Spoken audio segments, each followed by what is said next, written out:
येत नाही तोपर्यंत सुख येत नाही. इथे आपण ती नाही काळजी करायची. पण पुस्तकातल्या ज्ञानाने सुखी व्हाल, अध्यात्म ज्ञानाने समाधानी व्हाल. दुसरं वाक्य, पुस्तकी ज्ञानाने समाज मानेल, अध्यात्म ज्ञानाने तुम्ही देव व्हाल. पुस्तकी ज्ञानाने तुम्ही एक जन्म सुखी व्हाल, अध्यात्म ज्ञानाने जन्म मृत्यूचा फेरा चुकवाल. म्हणून 2018ला साई उत्सवाच्या कार्यक्रमात आप्तराव पाटलांनी आयोजित केलेल्या कार्यक्रमातलं पहिलं वाक्य, इंद्रिकेच्या कीर्तनातलं पहिलं वाक्य, तुम्हाला जी गोष्ट आवडते ती प्रामाणिकपणे करा, लक्ष्मी तुमच्या मागे येणार. पखवाद आवडतो, प्रॅक्टिस करा. गायन आवडतं, रियाज करा. कीर्तन आवडतं, अभ्यास करा. नोकरी चांगली लागायची का, अभ्यास करा. MPSCला 2दा नापास झाला, 5 वेळा होऊ दे, काय फरक पडत नाही. नाराज होऊ नका, नाराज होऊ नका, सारखे प्रयत्न करा, एक दिवस यश राखीव आहे. होऊ द्या 4 वेळा नापास, काय फरक पडत नाही, 5व्यांदा व्हा, पण एक दिवस लाल दिवस मिळणार आहे. मग MPSC देऊन जर आपण तहसीलदार आणि कलेक्टर होत असेल तर अभ्यास करायला काय हरकत आहे? अभ्यास करायला काय हरकत आहे? फुकाट बापाची पेंड आहे. 48% मार्क पडले तू मेडिकलला ऍडमिशन घ्यायला निघला का? दात पाडून टाकले पाहिजे नालाय का तुझे. आर्टला ऍडमिशन घे, गणपती बुडवाय काम येशील. काय करतो रे टोन घ्या तुझ्या मार्काला. सावध व्हा. कोण तुम्हाला पोलीस व्हायचं का? व्यायाम करा. 3 इंच छाती कमी भरली, नाराज होऊ नको, व्यायाम कर. त्यानं गोवा खायला सुरुवात केली, 9 इंच छाती आत गेली.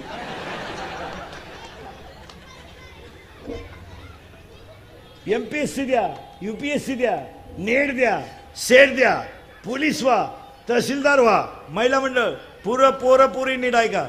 तुम्ही कोणत्याही क्षेत्रात कष्ट करा, यश येणार. आता लोक म्हणतात मुली पुढे का गेल्या बा? कारण आहे त्याला. 1, मुलीच्या अभ्यासात एकाग्रता आहे. 2, तिला कष्ट करण्याची तयारी आहे. आणि 3 तिला परिस्थितीची जाण आहे, म्हणून मुलगी टपकन पुढे जाते. मुलीला 2% मार्क कमी पडले तर ती रडते. 6 विषय राहिले, हसत आला, हसत. त्याला विचारलं का रे? फॉर्म भरायचा ताणच नाही राहिला का? अख्खे गेले.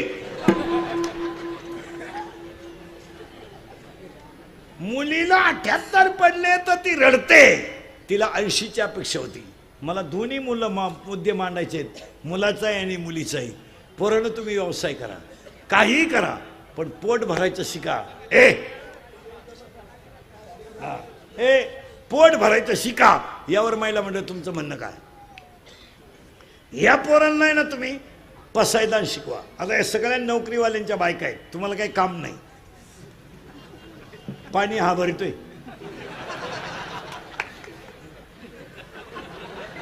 दळण हा आणतो, हा डबल नोकरीला आहे.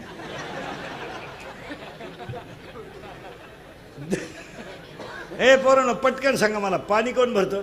पप्पा. दळण कोण आणतं? पप्पा. येताना भाजी कोण आणतं? पप्पा. घरातले कपडे कोण टाकीत? पप्पा. TV कोण लावित? पप्पा. डोक्याखालची उशी कोण घेत? पप्पा. सकाळी उठल्यावर कपड्याला घड्या कोण घालतं?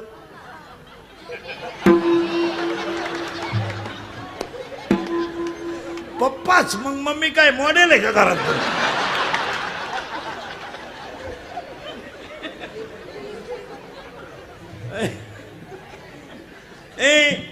तुम्ही यांना तुम्ही यांना पसायदान शिकवायचा.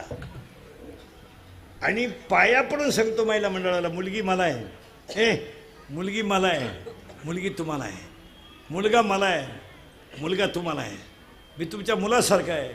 पाया पडतो महिला मंडळ. लहान मुलांना काही वयापर्यंत मोबाईलपासून दूर ठेवा. मोबाईलपासून दूर ठेवा. तुम्हाला वाटतं माझा पोरगा गेम करतो? गेम खेळत नाही तो, गेम करील तो.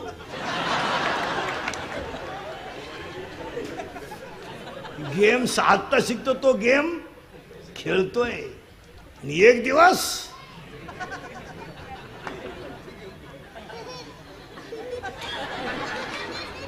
गेम करील तो. विनोद समजू नका. मातीला योग्य आकार दिला तरच त्यापासून योग्य मूर्ती तयार होते. पुढचं एक वाक्य ऐका महिला मंडळ, पुरुष मंडळी सगळं. कोटी रुपयाचं मंदिर आहे, कोटी रुपयाचं मंदिर आहे, पण त्याच्यात मूर्ती 10,000ची आहे. लोक मंदिराच्या पाया नाही पडत, मूर्तीच्या पाया पडतात. देऊळ कोटीचं असून काय करता, लोक मूर्तीच्या पाया पडतात. याचं कारण सांगू तुम्हाला. मंदिराला मध्ये जेवढे दगड वापरलेत त्यात सगळ्यात जास्त घाव मूर्तीने सण केलेत. आणि घाव सण केले की देव पण येत असतं, हे ध्यानात ठेवा. यांना पसायदान शिकवा, यांना आरत्या शिकवा. मोबाईलमध्ये उद्यापासून सकाळी महिला मंडळ कुठून तरी हनुमान चालीसा घालून घ्या आणि सकाळी किचन पैसे बसल्यावर पोरग नाश्ता करीत असताना त्याला शाळेत जाण्याच्या टायमाला मोबाईलमध्ये हनुमान चालीसा लावून द्या. ती त्याच्या कानावर पडू द्या.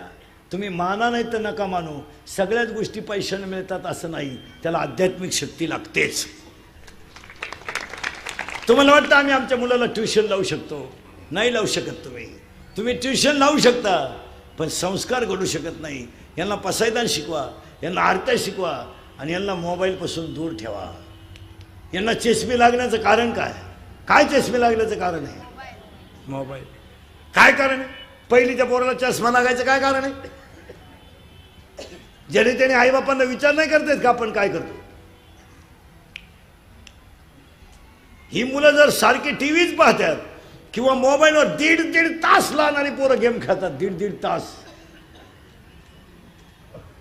पागल झाले ना मोबाईलमुळे लोक, पागल. काही पोरं गडी राहिली नाहीत, रेंज गेली त्यांची, रेंज.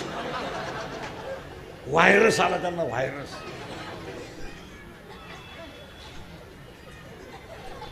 ज्या गाडीतून उतरलं त्याच गाडीत चढलं परत. पाया पडून सांगतो, मोबाईल वापरू नये ह्या मताचा मी नाही, पण मोबाईल ही गरज आहे, आवड नाही. वेळेपुरता वापरा, वेळेपुरता वापरा, पण बुद्धी भ्रष्ट होईल असा वापरू नका. सरळ बसायला आणाले पोरं पटकान, बैठे बैठे सावधान, रिलॅक्स. आणि आता आपल्याला याच्यातलं ज्ञान सापडायचंय, बाहेरचं नाही. पटकन बोला आता लहानारी पोरं. माझ्या तोंडातून आता जेवढे शब्द बाहेर पडतील त्याला पहिला अक्षर गो येईल. काय काय येईल? गो. किती वेळा येतं मोजायचं फक्त. सावध. करू सुरुवात. सावध. गावाचं नाव गोकुळ, मित्राचं नाव गोपाळ, मैत्रीचं नाव गोपिका, धनाचं नाव गोधन, रसाचं नाव गोरस, औषधाचं नाव गोमित्र, गायचा डोंगर गोवर्धन, गायचा मूर्त गोरच, त्यांचा देव गोविंद, तो आला गोकुळात. नापास. पुरा नापास. 10 करेक्ट. ऐका नीट आता, ऐका नीट. गावाचं नाव गोकुळ, मित्रांचं नाव गोपाळ, मैत्रींचं नाव गोपिका, धनाचं नाव गोधन, रसाचं नाव गोरस, औषधाचं नाव गोमूत्र, गायाचा राहायचा डोंगर गोवर्धन, गायाचा अर्थ मूर्त गोरज, त्यांचा देव गोविंद, तो आला ह्या गोकुळात. गो म्हणजे इंद्रिय आणि कुळ म्हणजे शरीर. ज्ञानानं याच्यातच देव होणं, याचं नाव ज्ञान. याचं नाव ज्ञान, याच्यातच ज्ञान. हेच देव होणं, याचंच नाव ज्ञान. लहान आले पोरं पटकान, सावध. आणि आता माझं बोट जितक्या जोरात फिरल तितक्या जोरात तुम्ही आकडे ओळखायचे. ओळखाल? अरे हा म्हणा नाही तर नाही म्हणा. सावध. सावध.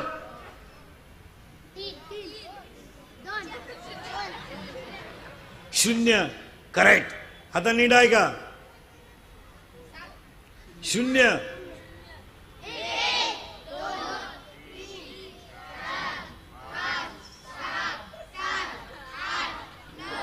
दहा झाले ना? 10. पहिले गो किती झालते? 10. आता किती झाले? 10. ऐका आता 10. 1 ते 10 आकड्यात गाठ नसलेला आकडा कोणता?